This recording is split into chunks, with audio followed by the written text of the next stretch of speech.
اللہ تعالی ہم سب کو جنت کے اندر داخل فرمائے. اور جنت بھی کون سی؟ جنت الفردوس، جس کا سوال اللہ کے رسول صلی اللہ علیہ وسلم نے کہا کہ مانگو اللہ سے، اللہم انی اسألک رضاک والجنہ، کہ اللہ میں آپ سے سوال کرتا ہوں جنت کا اور آپ کی رضا کا اور جنت الفردوس کا.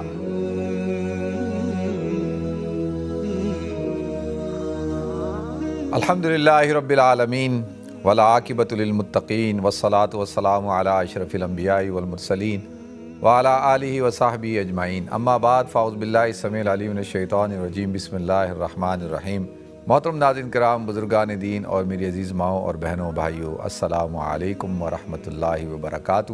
ناظرین، اکثر لوگوں کے ذہنوں میں ایک سوال اٹھتا ہے کہ ایک تو حشر کا میدان کہاں قائم ہوگا، اور دوسرا جو پل صراط ہے، پل صراط کی کیا حقیقت ہے، اور پل صراط یعنی الصراط کا جو پل ہے، عربی میں پل تو جسر کو کہتے ہیں، اور حضور اکرم صلی اللہ علیہ وسلم نے بھی ان الجسر یعنی جو پل ہے ادق من الشعرۃ و احد من السیف، کہ وہ بال سے زیادہ باریک اور تلوار سے زیادہ تیز ہے. تو اس حدیث میں اللہ کے رسول صلی اللہ علیہ وسلم نے اس صراط کا جو پل ہے اس کے لیے جسر کا لفظ استعمال کیا ہے، جس کو عربی میں آج کل پل کو آج کل کبری کہتے ہیں، اور جسر ویسے تو جسر کہا جاتا ہے، جسر کہا جاتا ہے. تو یہ کہاں پر قائم ہوگا، اس کی کیا حقیقت ہے، کیا اس کا جو ہے وہ محل وقوع ہے، تو ان دونوں چیزوں کو میں چاہوں گا آپ حضرات کے سامنے آج مختصر سا بیان کر دوں. عام طور پر جو اغلاط العوام کہتے ہیں ناظرین، کہ جو باتیں عوام میں مشہور ہو جائیں، اور وہ بس مشہور ہو جاتی ہیں، اور وہ اتنی مشہور ہو جاتی ہیں کہ لوگوں کے ذہنوں میں بیٹھ جاتی ہے، باقاعدہ لوگ اس کو یعنی وہ اس پر ہی یقین کر بیٹھتے ہیں. پھر جب صحیح بات بیان کی جائے تو وہ اس کو قبول نہیں کرتے. وہ کہتے ہیں جی ہم نے تو یہ سنا تھا، ہم تو آج تک یہی سمجھتے آئے، ہم تو آج تک یہی سنتے آئے. اغلاط العوام میں سے ایک بہت بڑی غلطی جو عوام کے اندر مشہور ہے، وہ یہ ہے کہ حشر کا میدان جو قائم ہوگا وہ ہوگا عرفات کے میدان میں. جب یہ جو یوم عرفہ کا دن جب حاجی جمع ہوتے ہیں نا، تو وہ اس کو یعنی حشر کا جو منظر ہوتا ہے نا، اس کے ساتھ مماثلت کی وجہ سے، مشابہت کی وجہ سے، اور تو اس لیے وہ اس کو جب کہا جاتا ہے کہ دیکھو حشر کے میدان کا سما ہے اور اس کی مماثلت بیان کی جاتی ہے، تو وہ گویا کہ اتنا اس کو بیان کیا گیا کہ لوگ اب یہ سمجھنے لگے کہ عرفات کا میدان ہی ہے جہاں پہ حشر کا میدان قائم ہوگا. اور عام طور پر اب لوگوں کا یہی بلیو ہے، حالانکہ ایسی یہ بات ٹھیک نہیں ہے، اس میں کوئی حقیقت نہیں. تو وہ تو مماثلت بیان کی جاتی ہے، مشابہت بیان کی جاتی ہے. تو مشابہت مماثلت کی وجہ سے حشر کے میدان میں تمام کے تمام انسان کھڑے ہوں گے، اور جو ہے اللہ کے دربار میں، اور اس طرح کا منظر ہوگا. تو اس کو بیان کرتے ہوئے تو لوگوں نے یہ سمجھ لیا کہ عرفات کے میدان میں ہی حشر کا میدان قائم ہوگا. تو ایک تو یہ بہت بڑی غلطی ہے ناظرین.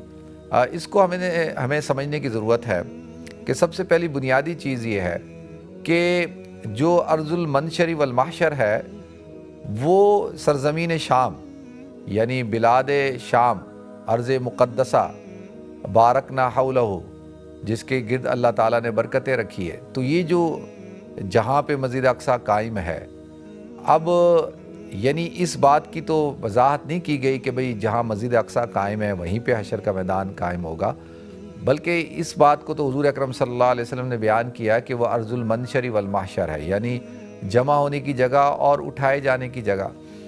تو حضرت میمونہ نے جب حضور اکرم صلی اللہ علیہ وسلم سے پوچھا یا رسول اللہ ہمیں آپ مسجد اقصیٰ کے بارے میں آپ بتائیں، تو اللہ کے رسول صلی اللہ علیہ وسلم نے بتایا کہ وہ ارض المنشر والمحشر ہے، اور تم میں سے جو شخص وہاں پہنچ سکتا ہو تو اس کو چاہیے کہ وہاں جا کر نماز پڑھے، اور جو نہیں پہنچ سکتا تو وہ وہاں پر جو ہے وہ تیل بھجوائے، اور اس تیل سے جب چراغ جلایا جائے گا تو گویا کہ ایسے ہی ہے جیسے کہ اس نے وہاں پہ نماز پڑھی.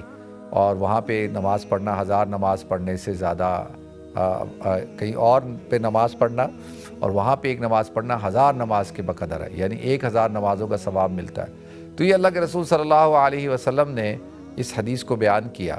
تو اس سے، اور امام مسلم رحمۃ اللہ علیہ نے اور کئی احادیث کے اندر بھی یہ بات بیان کی گئی ہے کہ ارض المنشر والمحشر جو ہے وہ بلاد شام۔ اچھا، بلاد شام کے اندر ناظرین، یہ جو آج کا جو موجودہ شام ہے نا، جس کو سیریا کہا جاتا ہے، یہ تو اب ایک ملک بن گیا۔ حالانکہ جو فرسٹ ورلڈ وار سے پہلے کا جو اگر آپ نقشہ اٹھا کر دیکھیں تو جو بلاد شام کا جو علاقہ تھا اس کے اندر ایک تو یہ جو سیریا ہے جس کا کیپٹل دمسکس ہے، جس کو ہم شام بھی کہتے ہیں، اب عربی میں شام کہا جاتا ہے، سیریا کہا جاتا ہے، وہ یہ پورا ملک، اور اسی طرح سے ترکی کا ایک حصہ۔ میں جب انطاکیہ گیا تھا تو میں نے آپ حضرات کو بیان کیا تھا کہ وہ علاقہ بھی جو ہے بلاد شام کے اندر شامل تھا، اور اسی طریقے سے سائپرس جو ہے اس کا بھی ایک حصہ جو ہے وہ بلاد شام کے اندر شامل تھا، اور اسی طریقے سے یہ جو موجودہ جو اپنا لبنان ہے، بیروت ہے، اسی طریقے سے یہ جو موجودہ جارڈن ہے، اور اسی طریقے سے عراق کا کچھ حصہ، اور پھر یہ پورا فلسطین جس میں اسرائیل بھی شامل ہے اور فلسطین بھی شامل ہے۔ تو یہ جو علاقے ہیں، یہ علاقے ان کو بلاد شام کہا جاتا تھا، اور یہ بارکنا حولہ، ارض مقدسہ جسے آپ کہہ لیں۔ ایک تو مسجد اقصیٰ ہے نا، جس کا ایک یعنی پرٹیکولر جگہ ہے، جو ایک کمپاؤنڈ کا نام ہے، وہ تو مسجد اقصیٰ ہے، جس کو قرآن نے مسجد اقصیٰ کہا۔ سبحان الذی اسریٰ بعبدہ لیلا من المسجد الحرام الی المسجد الاقصیٰ۔ اقصیٰ کہتے ہیں دور کی جگہ کو، اس لیے اس کو مسجد اقصیٰ کہا جاتا ہے، اور بیت المقدس بھی اس کا نام ہے، حضور اکرم صلی اللہ علیہ وسلم کی حدیث سے ثابت ہوتا ہے، اور قرآن میں اللہ تعالیٰ نے اس کو الذی بارکنا حولہ، یا وہ جگہ جس کے ارد گرد اللہ تعالیٰ نے برکتیں رکھی ہیں، وَنَجَّيْنَاهُ وَلُوطًا إِلَى الْأَرْضِ الَّتِي بَارَكْنَا فِيهَا، یعنی ایسی زمین پہ ہم نے نجات عطا فرمائی لوط کو کہ جس کے اندر اللہ نے برکتیں رکھی ہیں۔ تو اب نام کیا ہے؟ مسجد اقصیٰ ہے، بیت المقدس ہے، وہ تو ایک خاص پرٹیکولر مسجد کا، اس جگہ کا نام ہے۔ باقی اس پورے کو جو ارض مقدسہ بھی کہا جاتا ہے، بلاد شام بھی کہا جاتا ہے۔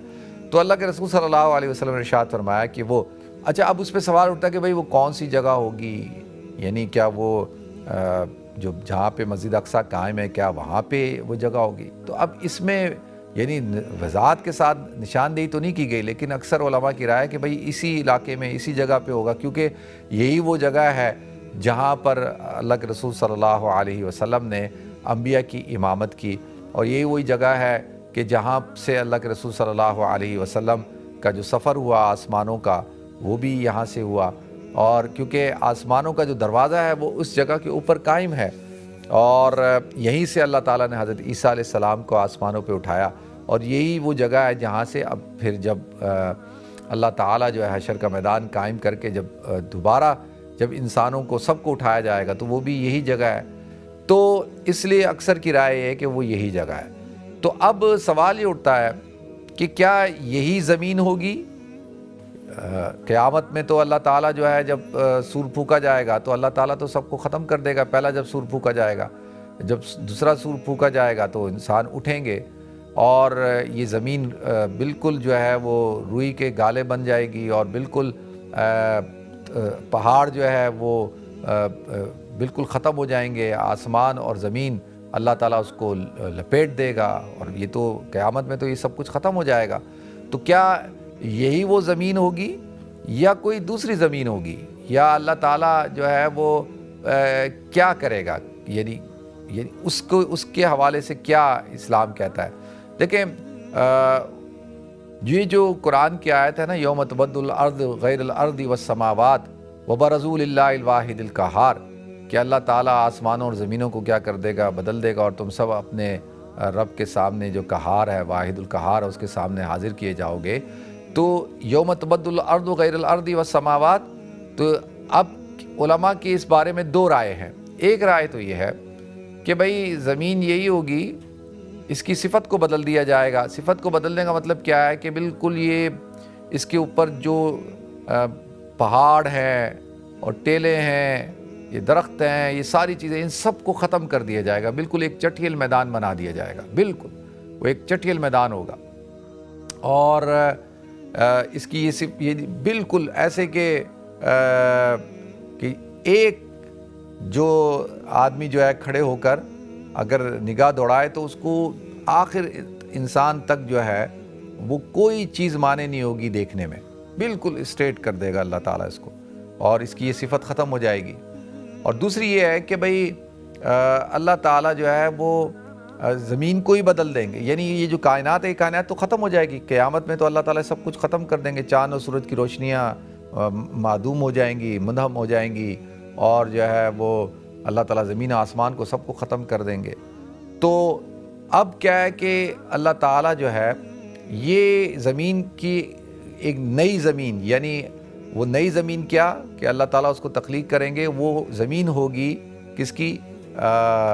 چاندی کی، اور آسمان ہوگا سونے کا، اور تقریباً 1 میل کی مسافت پہ جو ہے وہ سورج ہوگا، اور چاند اور اس کی روشنی جو ہے بالکل ختم ہو چکی ہوگی۔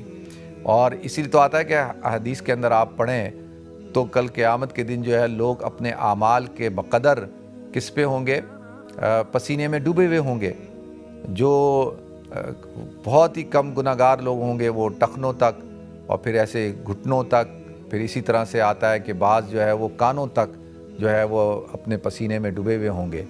تو یہ کیوں؟ کیونکہ زمین کی جو ہے وہ شدت، سورج کی شدت، اور سورج جو ہے وہ 1 میل کی مسافت پہ ہوگا، ایک حدیث میں آتا ہے کہ 1.25 نیزے کے بقدر ہوگا، اور اتنا زیادہ اس کی تپش ہوگی۔ تو اب سوال یہ اٹھتا ہے کہ بھئی لوگ جل کیوں نہیں جائیں گے؟ تو اللہ تعالیٰ اس جسم کی اس ساخت کو ختم کر دے گا، اور وہ یعنی برداشت، یعنی اتنا زیادہ اس کے اندر جو ہے تکلیف اور حدت ہوگی کہ وہ پسینہ آتا جائے گا، اور انسان اپنے گناہوں کے بقدر جو ہے وہ اس میں ڈوبتا چلا جائے گا۔ تو لہذا اب کیا ہوگا کہ اللہ تعالیٰ نے جو ہے اب یوم تبدل الارض غیر الارض والسماوات، تو اب اللہ تعالیٰ اس زمین کو ہی اس طرح سے بنا دے گا۔ تو اب ایک بات تو یہ ذہن میں بٹھا لینی چاہیے کہ بھئی کیا جب قیامت قائم ہوگی تو حشر کا میدان جو قائم ہوگا کیا وہ اس زمین پہ ہوگا؟ تو اس کا میں نے جیسے عرض کیا کہ زمین کی صفت کو اللہ بدل دے گا، یہ سب کچھ ختم، سب کچھ چٹیل میدان ہوگا، بالکل کسی قسم کا کوئی رکاوٹ نہیں ہوگی، کوئی نظر دوڑانے کے لیے، آگے دیکھنے کے لیے کسی قسم کی کوئی پردہ نہیں ہوگا، کوئی حجاب نہیں ہوگا، اور اسی طریقے سے جو ہے زمین جو ہے وہ چاندی کی ہو جائے گی، اور آسمان سونے کا ہوگا۔ اور یہ صفات اللہ تعالیٰ نے جو ہے یعنی حضور اکرم صلی اللہ علیہ وسلم نے احادیث کے اندر بیان کی۔ تو اب یہ حشر کا میدان ہے ناظرین، حشر کا میدان قائم ہوگا، اور اب ایک بات تو یہ سمجھ میں آ گئی کہ وہ یہ کہاں پہ ہوگا۔ اس کے بارے میں نے جیسے آپ کو عرض کر دیا کہ وہ بلاد شام اور ارض مقدسہ، اور زیادہ علماء کی رائے یہ ہے کہ جہاں مسجد اقصیٰ ہے اسی کے احاطے کے اندر ہوگا۔ باقی واللہ عالم، حقیقت تو اللہ جانتا ہے۔ یہ تو ہو گئی بات کس حوالے سے؟ حشر کے میدان کے حوالے سے۔ اور اب رہ گئی بات کہ پل صراط، یہ پل تو ہم اردو زبان میں کہتے ہیں نا پل اس کو، لیکن عربی میں اس کو جسر کہا جاتا ہے، اور آج کل کبری کہا جاتا ہے۔ جب بھی آپ جائیں گے نا کہیں گے کہ وراء الکبری یا قریب من الکبری، تو کبری جو ہے اس کا لفظ پڑ چکا ہے، لیکن عربی میں اس کو جسر کہا جاتا ہے۔ اچھا، اب وَإِن مِّنكُمْ إِلَّا وَارِدُهَا كَانَ عَلَىٰ رَبِّكَ حَتْمًا مَّقْضِيًّا ثُمَّ نُنَجِّي الَّذِينَ اتَّقَوْا وَنَذَرُ الظَّالِمِينَ فِيهَا جَثِيًّا۔ اب اس آیت سے علماء نے، مفسرین نے بیان کیا ہے کہ ہر شخص اس کے اوپر وارد ہوگا۔ وَإِن مِّنكُمْ إِلَّا وَارِدُهَا كَانَ عَلَىٰ رَبِّكَ حَتْمًا مَّقْضِيًّا۔ تو اب یہ دیکھیں کہ اب جو پل صراط ہے، جو ہم اب لفظ استعمال کرتے ہیں تو پل صراط استعمال کرتے ہیں نا، اور امام بخاری رحمۃ اللہ علیہ نے باب الصراط لفظ قائم کیا ہے، جسر علی الجہنم، یعنی باب الصراط جسر علی الجہنم، یعنی باب صراط کا، صراط کہتے ہیں راستے کو، اور جسر کہتے ہیں پل کو، علی الجہنم، جہنم کے اوپر جو قائم کیا جائے گا۔ تو اس سے یہ بات پتہ چلی کہ جو پل صراط، ابھی جب میں جیسے لفظ استعمال کروں گا نا جی پل صراط کا پل، یعنی پل بھی کہہ رہا ہوں صراط کے ساتھ، پھر پل بھی، وہ اس لیے کہ آپ لوگوں کو سمجھاؤں صراط کا جو پل ہے، یعنی اردو میں آپ اس طرح سے سمجھ لیں کہ صراط کا جو پل ہے وہ کہاں قائم ہوگا؟ وہ اللہ تعالیٰ جو ہے جہنم کے اوپر قائم کرے گا۔ اور اس سے ہر شخص کو گزرنا ہے. وَإِن مِّنكُمْ إِلَّا وَارِدُهَا كَانَ عَلَىٰ رَبِّكَ حَتْمًا مَّقْضِيًّا. اب کیا ہے ثُمَّ نُنَجِّي الَّذِينَ اتَّقَوْا، اور جو متقی ہوں گے وہ نجات پا جائیں گے، اور جو گناہگار اور جو ظالم لوگ ہوں گے وہ کیا ہوں گے، گھٹنوں کے بل کٹ کٹ کے اس کے اندر گر جائیں گے. اب ناظرین، اللہ کے رسول صلی اللہ علیہ وسلم نے اس کی جو حقیقت بیان کی ہے وہ یہ بیان کی کہ امام مسلم رحمۃ اللہ علیہ نے بھی اس حدیث کو بیان کیا، ان الجسر ادق من الشعرۃ، کہ جو پل ہے وہ بال سے زیادہ باریک ہے، اور واحد من السیف، اور سیف سے تلوار سے زیادہ تیز ہے، اور اس کی مسافت کے حوالے سے ہے کہ 15,000 میل کی اس کی مسافت ہوگی، 5,000 چڑھائی، 5,000 اترائی، 5,000 پھر یعنی لمبائی اور پھر اترائی، یعنی 15,000 کی مسافت کا اس کا وہ ہوگا، یعنی اس کا سفر. اور حضور اکرم صلی اللہ علیہ وسلم نے ارشاد فرمایا کہ اس کے اوپر جو پل ہے اس کے اوپر وہ عرب کے اندر کانٹے ہوتے ہیں جو ٹیڑھے ہوتے ہیں بڑے، جس کے اندر بندہ الجھ جاتا ہے، اس کو بڑی آسانی کے ساتھ جہاں پہ وہ کانٹوں کا درخت ہوں تو وہ گزر نہیں سکتا، اور اردو میں اس کو آنکڑے بھی کہا جاتا ہے، یعنی بڑی مشکل کے ساتھ آدمی جو ہے اس سے پار ہوگا، تو اس کو عربی میں ویسے کہتے ہیں سعدان ان کانٹوں کو کہا جاتا ہے جو ٹیڑھے ہوتے ہیں اور بڑے نوکیلے ہوتے ہیں، اور جس کے اندر بندہ پھنس جائے تو نکل نہیں سکتا. تو اس کے اوپر اس طرح سے وہ آنکڑے اور جو ہے وہ کانٹے لگے ہوئے ہوں گے، اور اس کی جو شارپنس ہے وہ تلوار سے زیادہ تیز ہوگی، اور جو باریک ہے یعنی وہ جو جتنا یعنی اس کی جو باریکی ہے وہ بال کی دیکھیں، کیا بال ابھی آپ دیکھیں کتنا باریک ہوتا ہے، یعنی اتنا شارپ ہوگا اور اتنا تیز دھار آلے کی طرح ہوگا کہ اب حضور نے فرمایا کہ جو تو نیک لوگ ہوں گے، صلحاء اور اللہ کے جو مقرب بندے ہوں گے، وہ جیسے کہ آنکھ جھپکنے کی، پلک جھپکنے کی تیزی ہوتی ہے نا، دیکھیں یہ جو تیزی ہے نا یہ اسپیڈ آف لائٹ کا بھی مقابلہ نہیں کر سکتی. ایک تو نا اسپیڈ آف لائٹ ہوتی ہے، لائٹ کی جو رفتار ہوتی ہے، ایک ہوتا ہے کہ آپ کی جو آنکھ کی یوں آنکھ بند کریں اور کھولیں کتنی، یعنی سیکنڈ بھی نہیں لگتے، تو اتنی تیزی کے ساتھ جو ہے لوگ گزر جائیں گے جو اللہ کے مقرب اولیاء کرام ہوں گے، اللہ کے ولی ہوں گے، جو نیک صلحاء ہوں گے. اور پھر دوسرے درجے میں وہ لوگ ہوں گے جو برق کی تیزی کی طرح، جو تیزی یعنی بجلی کی تیزی کی طرح گزریں گے.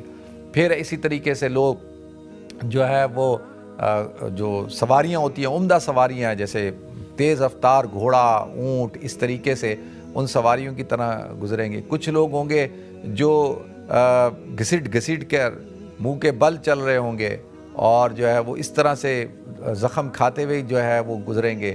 اور کچھ لوگ جو ہے وہ کٹ کے اس کے اندر جو ہے گر رہے ہوں گے. ان میں سے کچھ گناہگار بھی ہوں گے. پھر حضور اکرم صلی اللہ علیہ وسلم ان کے بارے میں شفاعت کریں گے اور جس سے ان کو نجات ملے گی. تو اب یہ پل کہاں پہ قائم ہوگا ناظرین، یہ کس جگہ پہ ہوگا؟ تو یہ بات تو طے ہے کہ بھئی وہ حشر کے میدان میں ہوگا، اور یعنی حضور اکرم صلی اللہ علیہ وسلم سامنے کھڑے ہوں گے. تو وہ تو قرآن میں اللہ تعالیٰ نے حشر کے میدان کی تفصیل بیان کی ہے، مختلف آیتوں کے اندر، احادیث کے اندر بھی بیان کی ہے کہ بھئی جب سب سے پہلے حشر کے میدان میں جمع کیا جائے گا، اور جیسے میں نے عرض کیا کہ لوگ نفسا نفسی کے عالم کے اندر ہوں گے، اور ہر نبی کی امتی جو ہے اپنے نبی کے پاس جائیں گے کہ بھئی کہ کم سے کم حساب کتاب تو شروع ہو. والوزن یومئذ الحق ونضع الموازین القسط لیوم القیامہ فلا تظلم نفس شیئا. تو اب وہ بھی کہیں گے کہ آج کے دن تو اللہ کے دربار میں کسی کی سنوائی نہیں ہو سکتی سوائے ایک شخص کے، جو کہ محمد صلی اللہ علیہ وسلم ہے. تو لہذا سارے حضور اکرم صلی اللہ علیہ وسلم کے پاس تشریف لائیں گے، حضور اکرم صلی اللہ علیہ وسلم کی شفاعت پر اور آپ کی گزارش پر، اور اللہ تعالیٰ کے دربار میں آپ گزارش کریں گے کہ حشر کا میدان کے اندر حساب کتاب کو شروع کیا جائے. تو لہذا ناظرین حساب کتاب شروع ہوگا. اسی لیے تو حضور اکرم صلی اللہ علیہ وسلم اکثر دعا مانگا کرتے تھے، اللہم حاسبنی حسابا یسیرا، کہ اللہ تو میرے حساب کو آسانی سے میرا جو محاسبہ کر، یسیرا جلدی کے ساتھ کر. تو اب عائشہ صدیقہ رضی اللہ تعالیٰ عنہ نے پوچھا کہ بھئی اس کا کیا مطلب ہے؟ بھئی اگر حساب کتاب شروع ہو گیا تو وہ تو پھر جب دفتر کھل گیا تو پھر تو بھئی ایک ایک چیز کا حساب ہوگا، پوچھ گچھ ہوگی. لیکن تو اس کا کیا مطلب ہے؟ کہا کہ بس یسیرا اللہ تعالیٰ بس اعمال نامے پہ نگاہ ڈالے اور کہے بس ٹھیک ہے اس کا حساب ہو گیا. یعنی وہ جو چیزیں ہیں یعنی ایک ایک چیز کے اندر، جیسے یہاں پہ جب آڈٹ ہوتا ہے تو آڈیٹر ایک ایک چیز کے اندر گھستے ہیں نا، آپ سے ایک ایک چیز، ایک ایک پینی کا سوال پوچھا جاتا ہے اور ایک ایک چیز کا پوچھا کدھر سے آیا کدھر گیا. تو اسی طریقے سے تو حضور صلی اللہ علیہ وسلم یہ دعا مانگا کرتے تھے، وہ اپنے لیے نہیں، وہ تو ہمارے لیے مانگتے تھے. وہ تو میں اور آپ ہم سب کے لیے کہ بھئی اللہم حاسبنی حسابا یسیرا، کہ اللہ تو ہم سب کا حساب جو ہے وہ سرعت کے ساتھ لے لے. بلکہ بغیر حساب کتاب کے اللہ تعالیٰ جو ہے جنت کے اندر داخل کر دے. ایسے لوگ بھی ہوں گے، بعض روایت میں آتا ہے 70,000 اور بعض میں آتا ہے 70 لاکھ لوگ ہوں گے جو بغیر حساب کتاب کی جنت کے اندر داخل ہوں گے. تو اللہ تعالیٰ ہمیں بھی اس میں داخل کر دے.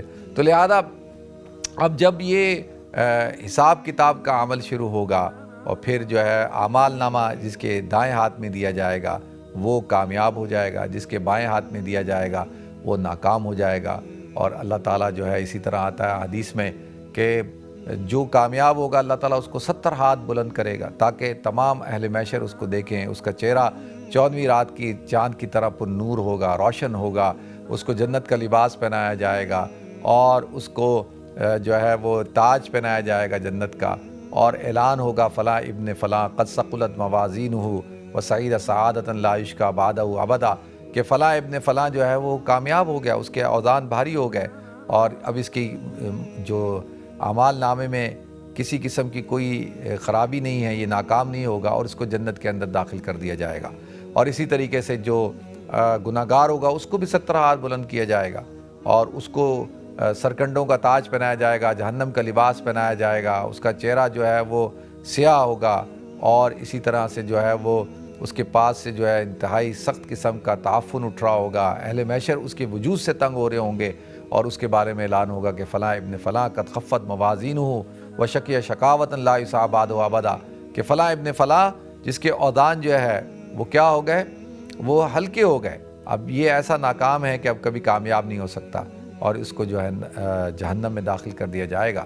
تو قرآن پاک میں اللہ تعالیٰ نے پورا ایک منظر کھینچا ہے، وسیق الذین کفروا الی جہنم زمرا وسیق الذین اتقوا ربهم الی الجنۃ زمرا. اللہ تعالیٰ جہنم کی طرف بھی ہانکے گا اور جنت کی طرف بھی ہانکے گا. تو لہذا یہ حشر کا میدان اور پھر اس طریقے سے جو ہے وہ پلسرات، اور جس کو عربی میں جسر کہا جاتا ہے.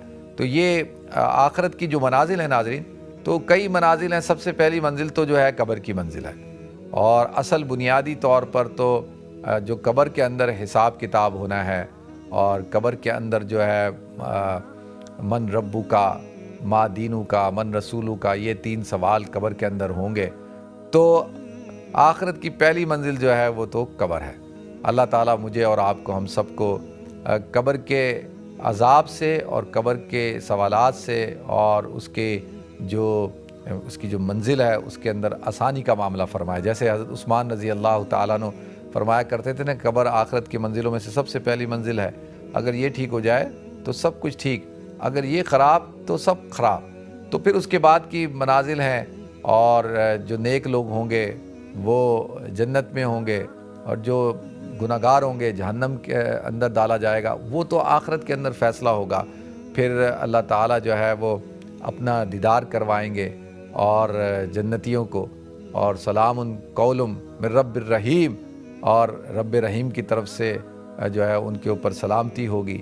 اور اللہ تعالیٰ جو ہے وہ پھر مومنین جتنے بھی ہیں سب کے سب جو ہے وہ اس بات کی تعریف کریں گے کہ اللہ تیری تعریفیں ہیں کہ تو نے ہم پر یہ کرم کیا اور تو نے ہم پر جو ہے یہ ہمارے لیے یہ فیصلہ کیا جنت کا. تو اللہ تعالیٰ مجھے بھی توفیق عطا فرمائے، آپ کو بھی توفیق عطا فرمائے اور آخرت کی تیاری کرنے کی، اور اللہ تعالیٰ ہم سب کو جنت کے اندر داخل فرمائے. اور جنت بھی کون سی؟ جنت الفردوس، جس کا سوال اللہ کے رسول صلی اللہ علیہ وسلم نے کہا کہ مانگو اللہ سے، اللہم انی اسألک رضاک والجنہ، کہ اللہ میں آپ سے سوال کرتا ہوں جنت کا اور آپ کی رضا کا اور جنت الفردوس کا. اللہ تعالیٰ ہم سب کو جنت الفردوس میں داخلہ عطا فرمائے. وآخر دعوانا الحمدللہ رب العالمین.